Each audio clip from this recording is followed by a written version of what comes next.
I'm attempting to watch 1,000 games of football before the end of the 2026 FIFA World Cup. I'm going to be ranking every single one to find out which game is the greatest of the season. Today, we are covering even more A-League action as the Wellington Phoenix take on the Brisbane Roar.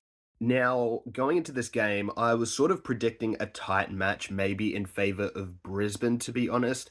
And the sole reason behind that is I don't really know what to expect from these two sides. Wellington have a relatively weak squad on paper, though showed some very good resolve in the opening round against Perth Glory, whereas Brisbane have made some really smart summer signings, but just haven't really looked like that much of a cohesive unit just yet in terms of their style of play. So I wasn't really too sure what I would be witnessing early on.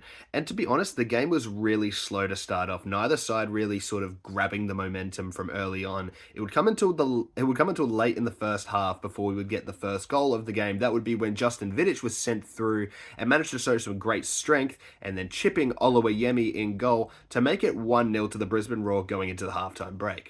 However, right out of the gates, Wellington just looked really good. Like something just clicked for them. They started formulating attack after attack after attack, held majority of the possession, and started finally creating some good chances for themselves. Now, it took them a while before they would actually sort of get anything on target, with a few good chances here and there that they weren't able to capitalize on. But in the 76th minute, they would finally get their reward when a ball was pulled back across the Brisbane 6-yard box and was tapped in at the back post by Nagasawa. A good finish from him from close range to bring it to 1-1 to put it back onto level terms. And we would set ourselves up for a very high intensity last 15. There'd be a few chances here and there. Brisbane would have a couple that they wouldn't be able to convert, as with Wellington, and it would take until the 90 plus 6th minute for the final goal of the game to go in, and it went in favor of Wellington with Carlo Armiento, the new signing, grabbing 2 goals in his past 2 games. He grabbed the match winner today to get 3 points for Wellington Phoenix, a huge 3 points for them at home in their first home game of this season.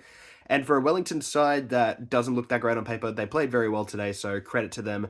Overall, this game wasn't that fantastic. It was quite boring throughout large periods of the first half and large periods of the second half, I'd say. And because of that, I'm going to rate it a 4.1.